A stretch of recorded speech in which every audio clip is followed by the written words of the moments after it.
Keep in mind, folks, that grief doesn't necessarily have to ascribe to losing a human, right? Friends moving away, losing a job, grieving an opportunity, grieving a relationship, grieving, whatever it is. What somebody told me when my mom died, which has helped a lot, is that in a human way, right? So when you lose a person or a fur baby or whatever, grief is love with nowhere to go. Yeah, that's right. And what I have been doing with that is doubling down on my volunteering and doubling down on donating and doubling down on, making the planet better for autistic individuals and everything that my mom stood for, which was service, just like the Queen. Here we go. Thank you for joining us today on the Autistic Rambler podcast. Please visit us on social media on Facebook and Instagram at Autistic Rambler, or visit our website, autisticrambler.com, to read, listen, and watch more from Maddy Dever. Please like, follow, and subscribe to this podcast wherever you listen or watch. And enjoy the rest of your day.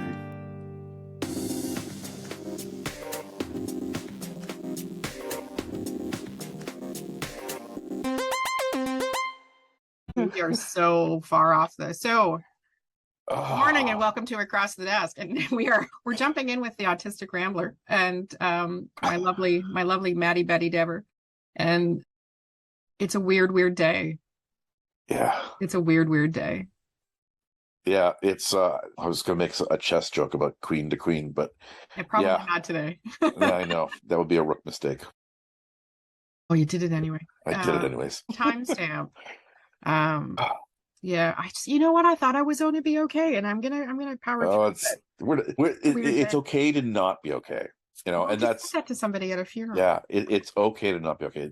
Things happen in our lives, and there is no way we can avoid feeling the feelings. And if we try to avoid feeling the feelings, they come out our eyeballs anyway. We may be able to get through the day, but it's going to be harder to get through it later. This is the advice I tell my kids when I can see them struggling with their emotions, when they're having one of those days. It's okay to not be okay. Maybe that's our topic for today. We'll do a shorty. So we have 3 topics to cover today, but to timestamp, one of the reasons my emotions are leaking out my eyeballs is the Queen died yesterday. You've been saying that out loud. I know. We've had a queen for 70 years, all of our lives. Some of the milestones in the royal family we've experienced as kids growing up, as adults, as parents with our kids. We're in Canada. Canada is our queen is Elizabeth, and I think when she's 96, that it's at some point going to happen. That her husband, Prince Philip, died last year. Like that it's coming, but you don't have any awareness. It's not real until it happens, and then even after it happens, there's these waves of emotions, and it's weird because I know the way I felt when my mom died and when my dad died and when my grandparents died. And there's a level of grief in this that's similar, isn't it? Similar. It's similar. It's like she's been a part of the family. Yeah. And my parents, she's a distant relative, but one that we kept getting newspaper clippings very many about. Generations removed. But my parents are from, I'm wiping my eyeballs here. My parents are from the UK, so I'm first generation Canadian. I'm white as the driven snow, so this is not in any way a poor me thing, because I've led a very charmed life. And my husband said, I won the golden ticket, in that my parents could have left the UK and chosen anywhere, and they chose Canada. And not just because it was part of the Commonwealth and still is, but because we already had family here and it made sense, and it was an easy transition, although they left all of their family behind. So I don't minimize that in any way, because we have a huge family back in the UK. My dad was same as you. I've lost both my parents, all my grandparents, all of my main family except my mom was gone by the time I was 24. And I've always maybe that's what the Queen was for me, because I've always missed that connection to what I consider my second home. Because that's where all my family is. That's where a big part of my heart is. And that's what the Queen was for me, I think, was a connection to all of them. And my mom was a monarchist. And we used to talk about the Queen, and we had Jubilee parties like we were talking about before. And I just don't know anything else. I mean, I don't know anything else but having the Queen in my life. You said something, and maybe this is where you gave me an idea. So maybe we'll run with this a little bit. That Sure. I had to go to a funeral on Saturday, a long weekend. And I was a Girl Guide leader for a number of years. And one of my Girl Guides at the age of 23 has lost their mom. And so we went to the service to support this young lady, and kudos and whatever. The challenge that I saw, and if anybody's listening from that service, and I don't mean this in a critical way, but I think everybody was forgetting that she's 23.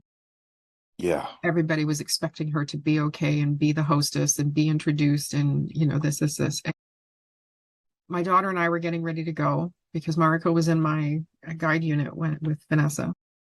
And I turned and I saw, and I've already said her name, but the young lady's face. And I said to Vanessa, I'm like, we need to get her out of here for a minute.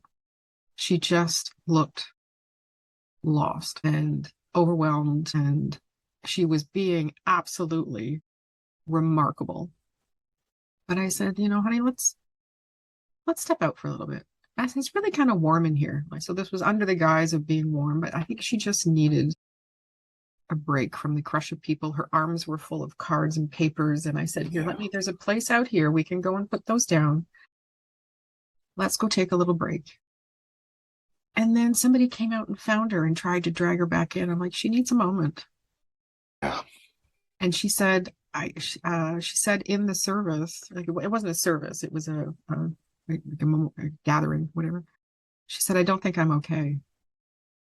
And I said, sweetheart, what you said before is exactly what I said to her. I said, it is okay not to be okay. Yeah. The day of all days, this is the day not to be okay. Yeah.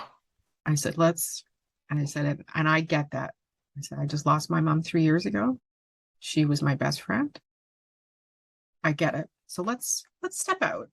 Let's give you a moment to not be okay. And so we just went out and talked with her and loved on her a bit and gave her a break. And there was a few of her friends there. So they were, making plans. And my daughter is a personal trainer. So I think they're going to connect over that. And she's got a bit of a struggle ahead of her. And I think one of the most poignant moments for me, for the Queen, was when Diana died. And everybody was ripping on her for not running back to Buckingham Palace and, being a presence to the people. I'm like, stand down. She's a grandma. Yeah. Her kids don't, her grandkids don't call her granny for nothing. And she's a mom. First.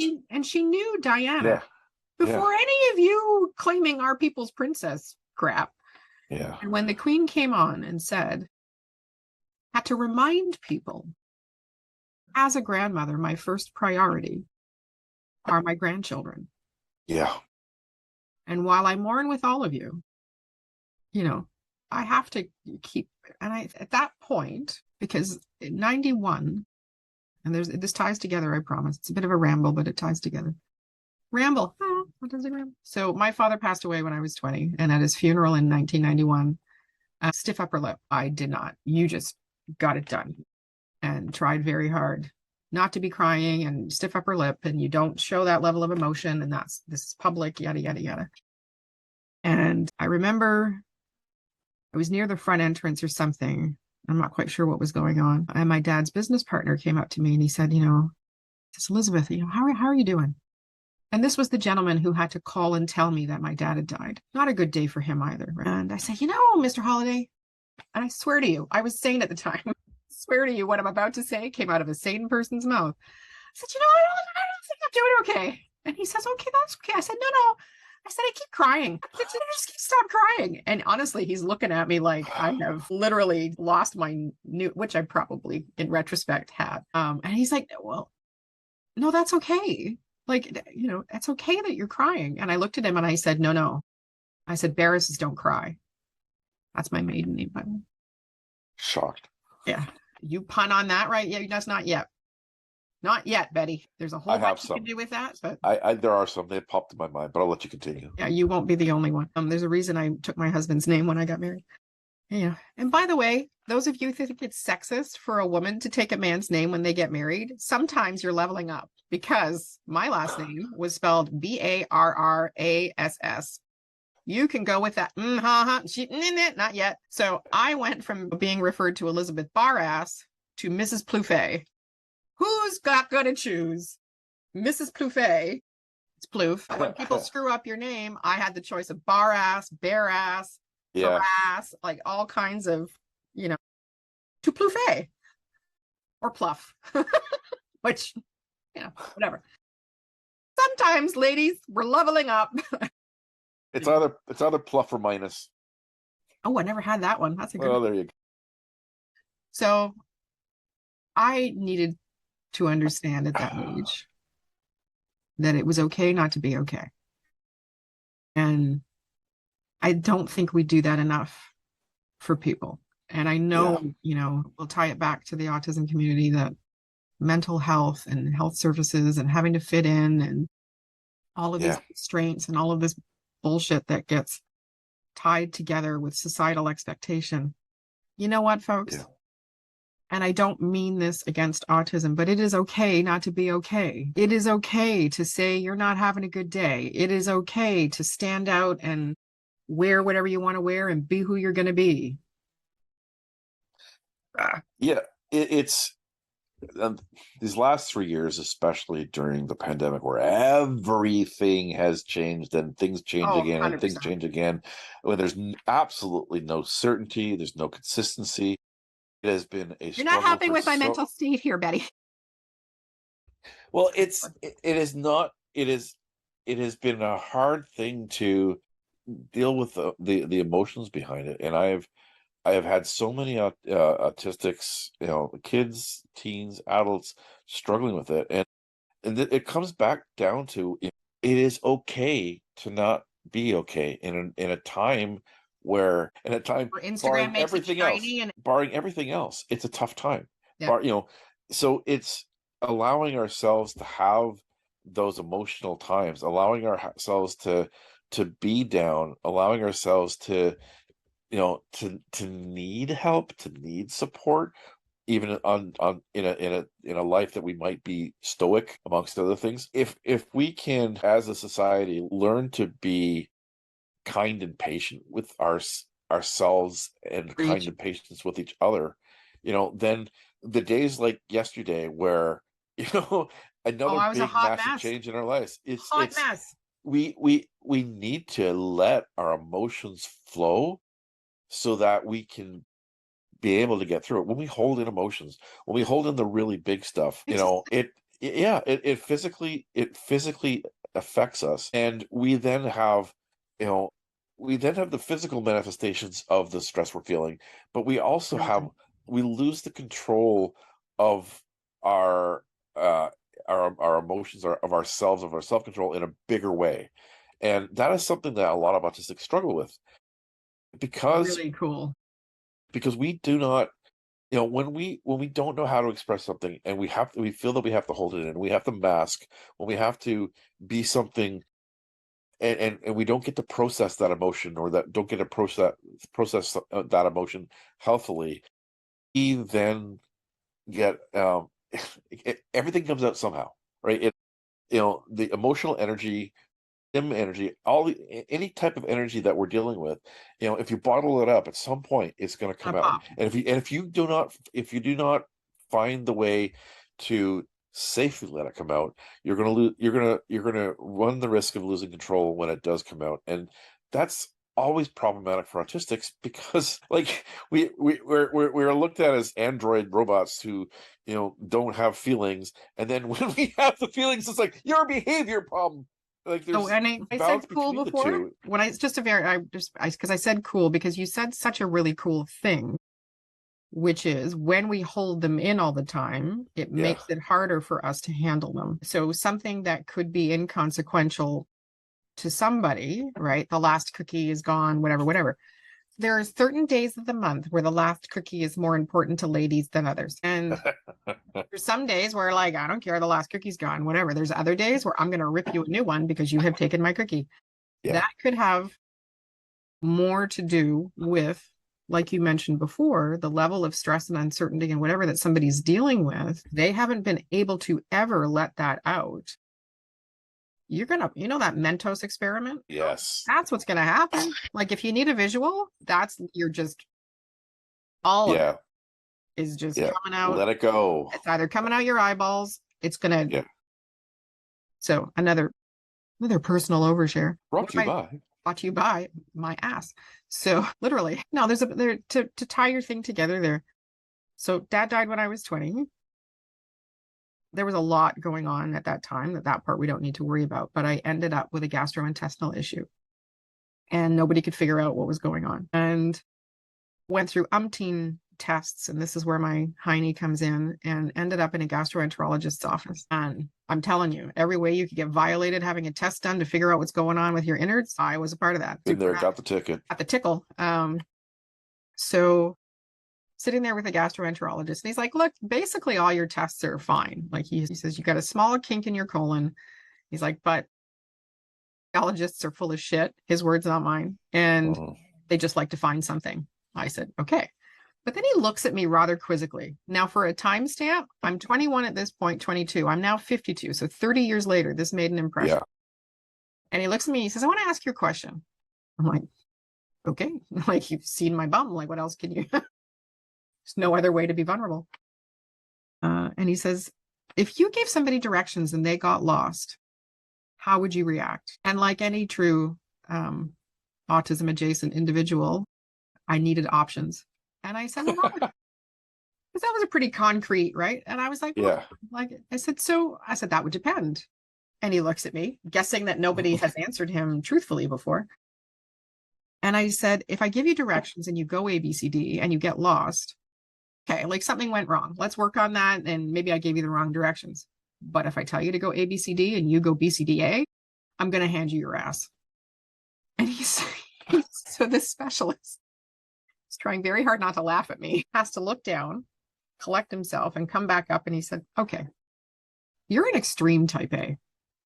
I'm 21. A+. He says, you're an extreme type A. He said, I could give you medication to go, not go, all kinds of pills to make you this, that, and the other. And he says, quite frankly, you need to take up yoga. I was like, solid. Okay. So I have been toying with yoga off and on for 30 years. Okay. I have never implemented a consistent, effective mental health program that involves exercise, that involves, I did try therapy, and I ended up arguing with one therapist and telling the other to stuff it up his jumper. So that didn't go well. I tried group therapy. No, which you should have started Groot therapy. I am Groot. I am Groot. I am Groot. That would have been more effective than the freaking thing I did. Anyway, so I have tried all of that. I am not ever saying you shouldn't. If that works for you, that is amazing. And I'm so happy for you. And please don't ever hesitate to go and check it out, because I did check it out. I would never dismiss it out of hand. But I then put it aside. That has been my biggest mistake. Because ever since I tried and kind of went, all right, well, I tried this, I tried that, blah, blah, blah, blah. I've not done anything consistently since, to my detriment, I'm sure. Yeah, I for the last 6 years, I have been seeing a counselor every 2 weeks. And we basically, she calls it our popcorn sessions, because it's like, all right, tell me all the things that have happened in your life in the last 2 weeks. And it's like, it's always something. Like a pinball machine. But it's like, for me, it's not about fixing anything. It's about venting it out. It's venting it out so that I can stay in, and handle all of the crap or all of the excitement that happens that you can't predict. In between those. Yeah, I mean, like, things happen all the time. The last 3 years, there's been a lot of things happening. Another timestamp. We're just finishing up a pandemic that's been really shitty. Now, this is a note to our future selves. Ignore that, because we understand that may not be the truth. What? ending a pandemic. We keep saying that. We are in the wind down of a very intense period of health-related crap that was a maelstrom of BS and I fully believe in COVID. I fully believe in vaccines. I fully believe in the variants. So I am in no way dismissing that as a very serious thing that we've done. But there's been a lot of pukaka around it as well, just disruptive and stress and whatever. Yeah. I am not a conspiracy theorist. Don't start writing to me to say, I too believe that COVID is because of the flat world, because I will shut you down. But there's just been a lot of unpredictable non-deadlines. Yeah, we've had so many waves that it's hard for us to keep our hands up now. You're just on a roll. Okay, so on a roll. What happens when you have caffeine before we do a podcast? I think so. Now, I was thinking that why is it a bad idea to lend money to a gastrologist? If you can't say the word, you can't make the pun. Okay, but I'll tell you why. Okay. They're always in arrears. Okay, are we done now? We keep having the butts and asses keep coming all through this. It is a butt-assy kind of day. It really is. Anyway, moving on. The point of that story was it's important to take people's advice. Yes. On some level. Yeah. What I tell my son is if it's one person, it's an opinion. If it's two people, okay, we're getting closer to fact. And if it's three people, it's you, not them. Right? Yeah. One person can come up to me and say, you're the B word. And then I can be like, oh, that's just you. When it got to the point where many people were either referring to me as the ice queen or the B word or whatever, I'm like, all right, maybe it's me. Yeah. And I made some very serious changes as far as my level of judgment and my level of reactiveness and my level of dismissal, and I have a very, very, very, very, very, very, very tiny empathy button. And you would think it would be bigger given, there's been like majorly huge things in my life. But what that's done for me has been like, oh, suck it up. I got through it. What's going on with you? Not effective when you're trying to be collaborative. No. Not great. No. So I have worked at trying to be more understanding of what I can't see going on with somebody. Mm-hmm. And I have worked very hard to step back and go, we were talking about it the other day, and it fits, I promise, that there were times when I'd see a woman in an outfit that you're like, damn, that's an interesting choice. And either the woman just didn't fit properly, or it was just a very odd combination or whatever. And now I step back and go, good for you. You feel confident in that? I don't know if you've lost 200 pounds and like, this is your new swanky body. I don't know if you're getting over being sick. I don't know if there's something about that outfit that inspired confidence for you. I don't know. So if you looked at that and you went, hot damn, I am going to strut my stuff today. Rock on, sister. Do your thing. Yeah. One thing about Autistics, one of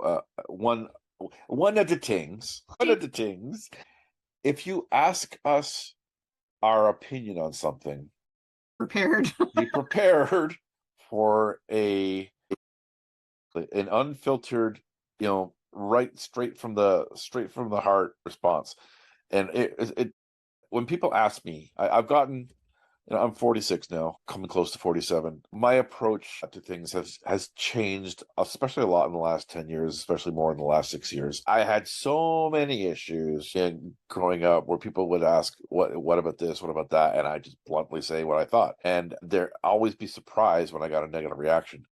So now if somebody asks me something and I'm like, do you want me to tell you what you think you want to know, or do you want to know my actual thoughts? I'm laughing with you because now, starting in my early 20s, this started when I was 21, 22, and somebody asked me for an opinion that I knew was not going to be nice, I would say to them, want me to tell you the truth? I didn't put anything else on it, but do you want me to tell you the truth? Yeah. And if they said no, I'd be like, then it's better I don't say anything right now. Yes. If you don't have anything nice to say, don't say anything at all. Which is what my mommy always taught me. First movie I ever saw. But if they said yes, I still tried to be kind because I do have a very cutting personality. So I would try to hedge it, but apparently even my abilities to blunt it were To still coach it, quite. yeah. Well, Whoopsie. I mean, you're a person who has strong opinions as well as passions behind things. So it's not surprising that there's an oomph behind everything you're going to say, right? Even if you are trying to soften it. I mean, okay, you're softening it is okay. You take a big hockey player, right, with these big pads, right, and they go in gently to body check somebody into the boards. It's still going to hurt, right? So, like, you can put all kinds more padding around you. You're still got the momentum of your opinion, and it's not a bad thing. Some people. I also have resting bitch face, so that adds a layer. RBF, eh? Okay. And it's okay. All right. I know I'm jumping in. Go ahead, jump in. But it's funny. So genetically, I swear to you, was looking through a box of photos that I haven't looked through for a while, and I spy my Auntie Eileen. And if you're listening, Auntie Eileen, I'm calling you out. It's my mom's younger sister. And she's given side-eye. Like, for side-eye. This is like back in 1977, before resting bitch face was a thing. And I'm like, it is genetic. And then I saw my daughter at work one day, and she's like 14, I don't know how old, she was pretty youngish. And somebody asked her to do something. Full bitch face. So her supervisor left, and I'm like, Burr! I said, I'm really sorry. It's genetic. I apologize. You come from many generations of women do this. Yeah. But you got to get this under control, because what the F just kind of went out her eyeballs. It was crazy. Watching my girls, which of the characteristics from which family members they have picked up on. Crazy, right? My oldest, when she's angry, has this like solid intensity, and you do not want to mess with her. I mean, which I'll do, but because I'm me. But I say that a lot. Yeah, like, why are you like that? I know. Well, okay. See, the thing is, I don't like passive aggressiveness, and I don't like outright anger bursts. Yeah, like meanness, especially mean anger. Anger I'm okay with. Yeah, anger is one thing, meanness, but it's like meanness not okay. But I may or may not poke a lot of buttons, push a lot of buttons with my kids to get reactions. Buttons. Oh, I'm like, I don't poke their buttons. I only poke my own. That's Maddy. Well, anyways, you're blushing. No, it's the light hitting the picture. Anyways, like I may or may poke buttons, but they have each, like my youngest, when she's got the look, and she stares down people, and like it's this solid iciness, except she's so darn cute that it doesn't have the intended effect. But she's like, I'm giving you the look. Oh, so my mom used to call it the hairy eyeball, but the Queen had a hairy eyeball. Like, you knew. That's one thing to go. There's a couple of things I want to, but the Queen, you knew instantly. Yeah. When you'd pissed her off. We are not amused. No, man. There was solid hairy eyeball. Or my mom either called it the hairy eyeball or the furry eyeball. And that, I mean, honestly, that's actually one of her most, I'm not going to say mocked, but mimicked. Oh, right? yeah. Like face? The whole we are not amused. Actually, Queen Victoria said that, not her. Really? Yeah. That's attributed to Queen Elizabeth, but that was a Queen Victoria saying, which we are not amused. But the Queen. Yeah. Side-eye. Exactly. Like, yes. Seriously skilled on the side-eye. But what you just said about poking your daughters, so, and not in a dirty way, but poking the buttons, there's no way I can clean that up. So I think what happens, though, what immediately came to mind is that you have made it safe for them to express themselves in your home. Yeah. Because you have set up that relationship of parent, I hesitate slightly to use friend, but yes, friend. But you have made it safe to do those things. And they know that that is one of the ways when they are not okay, that they can work towards getting to be okay. Yeah. Because you allow them to vent in whatever way works. Right? Yeah. They can say whatever, however, and I will love them. and I'll love them through that. But also the fact that you poke periodically, you recognize the necessity of sometimes provoking an outlet. So if somebody is, I am in no way suggesting that you start smacking people around to get them to talk to you, because that's no bueno. Don't do that. But as a parent, I do that periodically with my kids too. When I know something's going on, and I'm not, trust me, I'm sure there's plenty of stuff I have absolutely no clue about, but there are also some things where I have been a bit intuitive with it. And my kids have been like, how'd you know? I'm like, yeah, wrong. Yeah. That's what I do. So I think that's amazing that you have chosen to do that way. And with the three girls, it's like they each have their own way that their buttons need to be. And it's like, when I say pushing their buttons, it's not to, like, one of them, it's I will outright make her laugh. I will find whatever way to completely crack her up, because she's tense, right? And she lives with a lot of stuff that she's dealing with, but she needs to be brought into the hysteria so that she can, come up for air. Yeah. One other kid, like, humor is not the way to help her. Humor, it's not the way. It's sitting beside, it's, letting her ramble. It's liking or commenting on the Instagram posts of whatever thing she's cosplaying about now. That's what she needs. She has so many cosplay.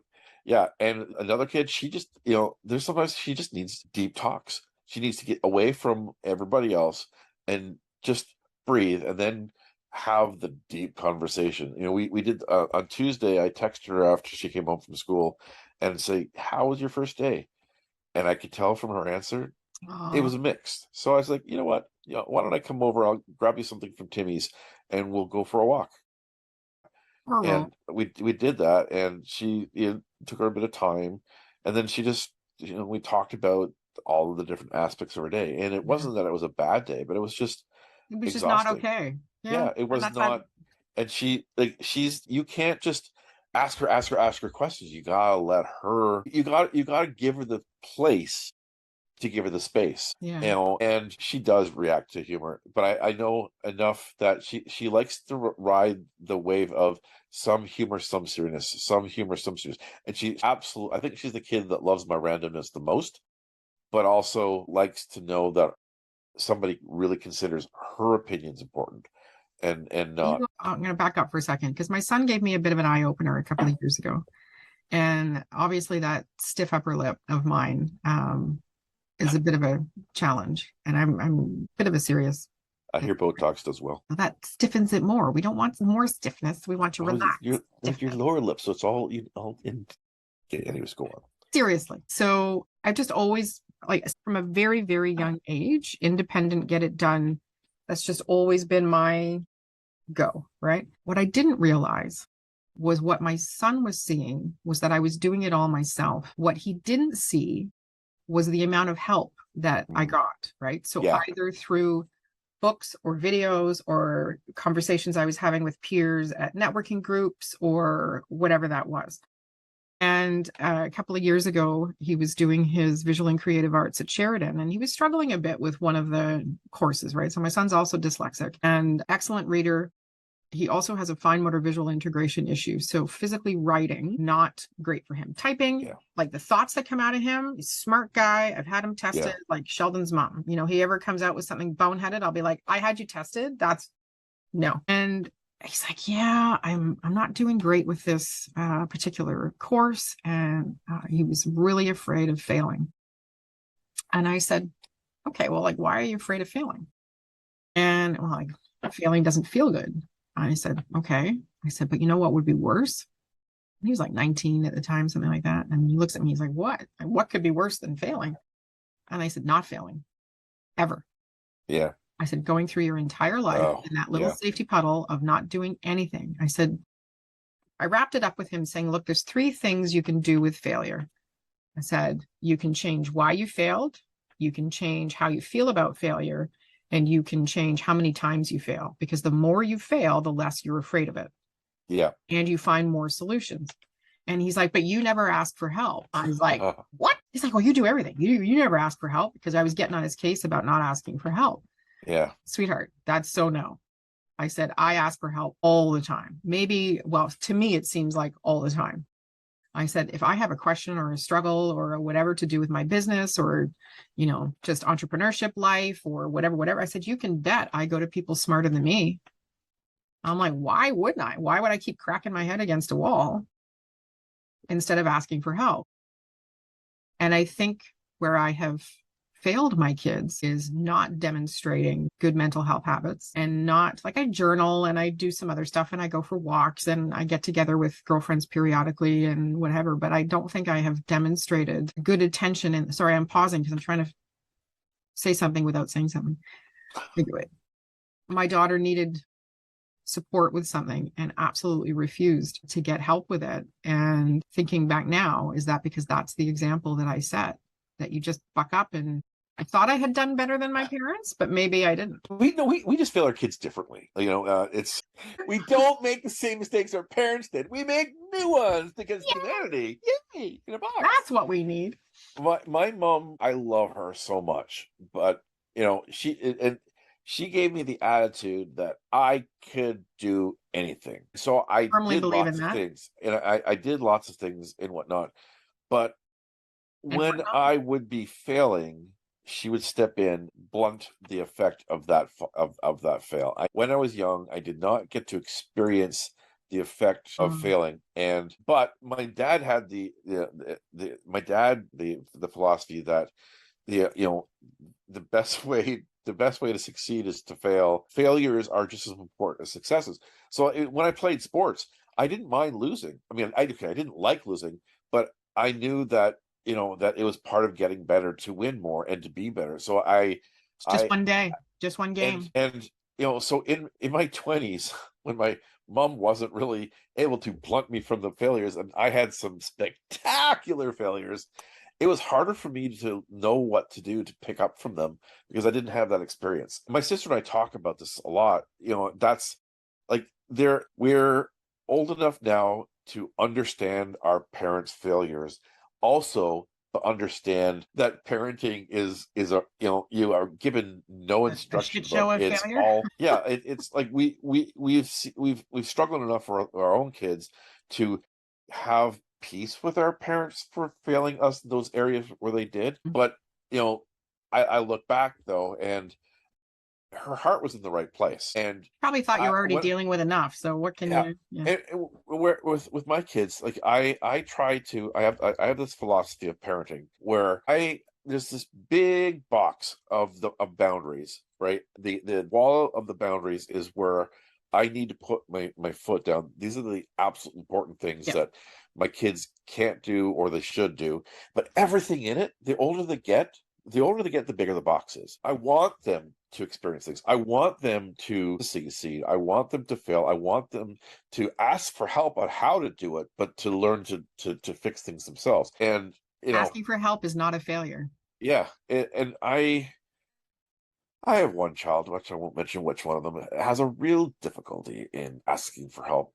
And they know it's a pride issue. They know that they want to do it themselves, but they're, I think they intellectually know that they need help, but they're also fighting this core belief that they are the ones that will fix things, that we can't trust anybody else. Even though they intellectually know that they can trust some people, their core belief is vulnerable, but it's a vulnerable place to put yourself, right?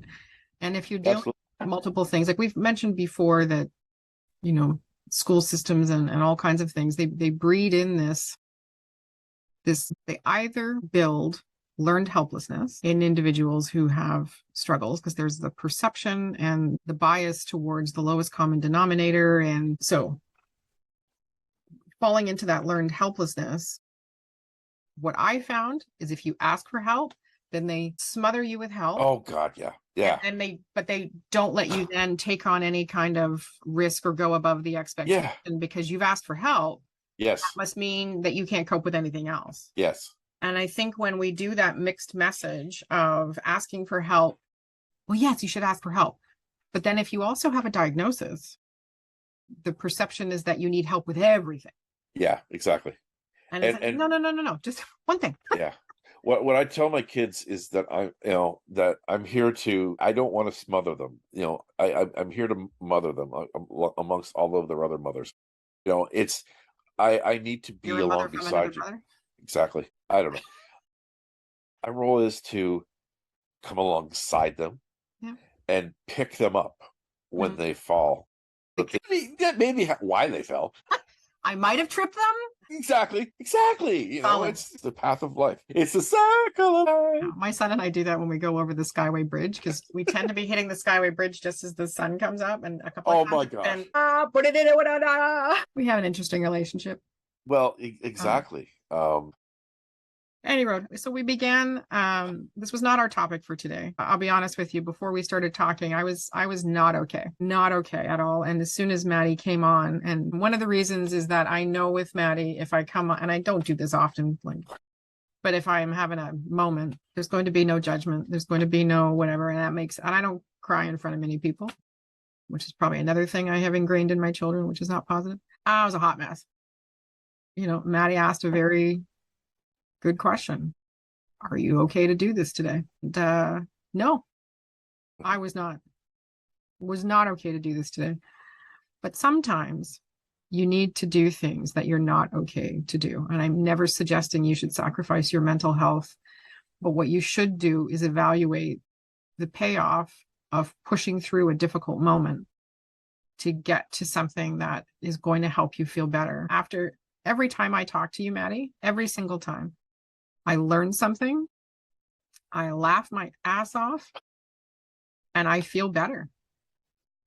Yeah, I feel the same way. I mean, I realized in our pre-chat that, the stuff that we were talking about when what we're talking about is really how to have good grief, how to grieve something and live, Yep. and it's in talking with you, like I've been is significantly affected by the death of the Queen and having these moments, these waves of emotions. But talking with you today has really helped. This is, I don't think we would ever, I don't know if we would have chosen the topic of grief. No. I don't think so. I don't think it was something that on a list of 100 different topics we would have like plucked. Like, yeah, let's talk about griefs and have a good cry session. It's today. a All right. vulnerable. Oh my gosh. But it's something that's so needed because we live with grief. Grief is part of the human process. And grief is a difficult part of the human process. And we either stifle it or we're overwhelmed by it. It's both of those things are natural ways of Yeah. dealing with it. But talking it through and again, the core message is, Ask it's for help. okay to not be okay. Yep. Ask for help, stand beside somebody who's grieving and be there when they need to, and ask for help when you feel that your grief is so much that you're barely treading the water, let alone swimming, Riding the wave. riding the wave. Yeah, exactly. And keep in mind, folks, that grief doesn't necessarily have to ascribe to losing a human, right? Friends moving away, losing a job, grieving an opportunity, oh my God. grieving a relationship, grieving whatever it is. What somebody told me when my mom died, which has helped a lot, is that in a human way, right? So when you lose a person or a fur baby or whatever, grief is love with nowhere to go. Yeah, that's right. And what I have been doing with that is doubling down on my volunteering and doubling down on donating and doubling down on, making the planet better for autistic individuals and everything that my mom stood for, which was service, just like the Queen. Here we go again. My mom was about service. My mom was about community. My mom was about helping others. She was also about brutal honesty, and not always in a good way. And she shared that with the Queen. The Queen was all about service and community and dedication to duty and what have you. And don't get me wrong. Yes, there was some stuff that's happened with the monarchy, not positive. This is not the day to talk about that, though. I'm not saying ignore it, but don't share those mean memes. That's just mean, man. That's not okay. It's not okay today. It's a family has lost their mother and their grandmother and their aunt and their friend, and I like the fact that there's a mourning period. 11 days. I know. Yeah. Aloha. And honestly, that's like, it's a good time to respect and acknowledge the person that was, Mm-hmm. and the way that they affected you. So 2 weeks, 3 weeks from now, if people want to get angry and talk about the monarchy and talk about this, that's a good time. But I think there's a reason for a time where we respect the dead because they're human.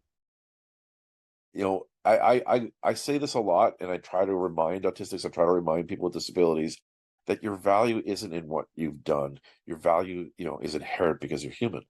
And they have, the Queen has kids, grandkids, people that work Great with them, grandkids. people that work for them. Like there's a family, as people have come, like the Queen has represented, like she's the matriarch, she's the mother, there's that kind of relationship that people have. Not to say that there's all the other negative side around it, but there's a humanity part to this. This is not an opinion that some people share, but it's, there is a time to grieve and to respect the loss that people are feeling. And most of us have never had to experience the death of a monarch. We have, there's very few, there's a small percentage of people on the planet that experienced this 70 years ago. But we're doing this My aunties now. and uncles have, but I mean, they were Yeah. young kids, right? So they didn't have, Exactly. Yeah. This is all new to us, but we just, bringing it to personal. When you have experienced loss and grief, it's everything you're feeling. Your feelings are real. Your feelings are valid, and it's okay to ask for help. It's okay to ask people just to stand beside you. And it's okay for it to be on your timeline. I will preface that by saying, if it's been more than 6 months and you are still in the bowels of your grief, get some help. The person or situation that you've lost, I'll stick with people right now, would never want you to stay in that state for that long. Does that mean you can never be sad again? Absolutely not.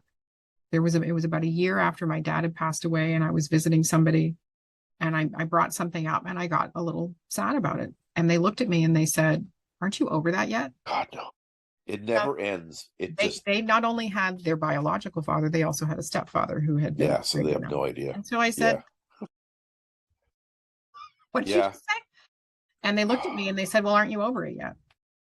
And I said, "Well, seeing how we can go back to your place and you can call either one of your fathers, I would say you're not really in a position to judge." Well, my parents got divorced, so I sort of know what it's like. And I looked at her and I said, my parents also got divorced. I could still call my dad after my parents got divorced and go see him.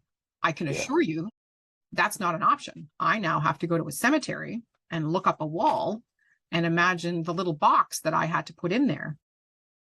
So don't ever say that you can understand in any way what I'm going through until you have even a niggling of experience to deal with that. Yeah. Every milestone that goes by that I can't talk to my mom and share it with her, it hits me again every single time. And that's okay. Actually, anytime anybody dies, it triggers it again. Well, it just, and it like, does it get better? It gets different. It gets manageable. Yeah. On Saturday, it'll be a year since my friend Karen was killed. I'm very fortunate that this year I will be with my friend Stephanie, and we've been friends since we were 9. So that's 43 years for those of you who are doing the math. And then in October, it'll be 2 years for my friend Julie, who chose the MAID program because of her cancer diagnosis. And I signed her paperwork. In November, it'll be my mom's, what would have been her 82nd, 83rd birthday. And then we get to January, and that's when both my parents died. It is not recognizing those dates. It is not acknowledging what has caused you grief. It is not wallowing. It is not somebody else's timeline. It is understanding, like we said at the beginning, that it's okay to be okay. When the not being okay is getting in the way of living, it is okay to ask for help. And when the not okay is getting in the way of living and you don't ask for help, Are you setting an example for those around you? If you happen to be a parent, if you happen to be a sibling, whatever, are you showing others that that's, you don't ask for help. You just, either let it take you under or buckle through. And so there's a lot of things to take out of this that's not directly related to grief, but how you model behavior around just managing your mental health every day. And the point Maddy made earlier around when you manage your mental health more effectively, either through exercise or journaling or whatever works for you, talking to somebody, then when those unexpected things crop up, like a pandemic, like losing the queen, like whatever, losing a family member, then you're better able to manage and the waves don't take you under. And that's what we're here to chat about very openly and honestly, is how we've both struggled with that. And there is strength in asking for help. And there's strength in acknowledging when the help you've asked for isn't working for you. So if the first avenue you've tried wasn't successful, okay, that sucks. Try again. Because when you stop trying, is when you run into very not okay. Yeah. And we want to avoid that. So on a happy note, God bless the Queen. Thank you for your service. A life of service is something that I have strived for many, many years. I've been a volunteer for 30 years. Something about my personal life and professional life always has to have a service component. Yeah.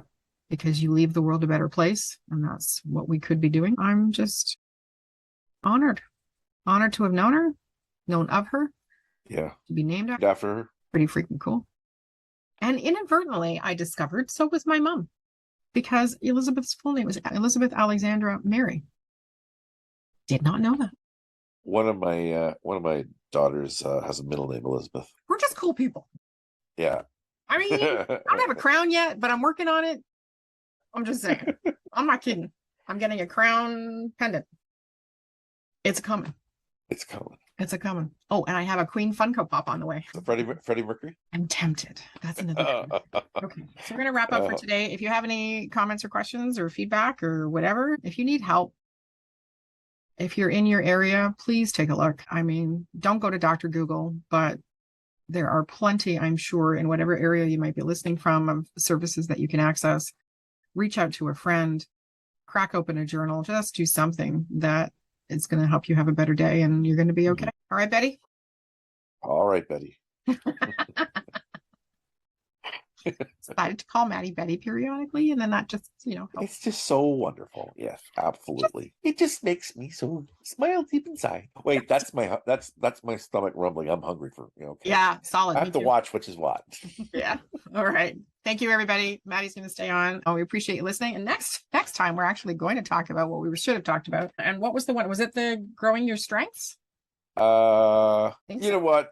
We'll figure it out. We'll figure it out. We have a bunch. We talked about intersectionality of neurodivergent diagnoses. We talked about IEPs. That's what we were. Oh, that yes.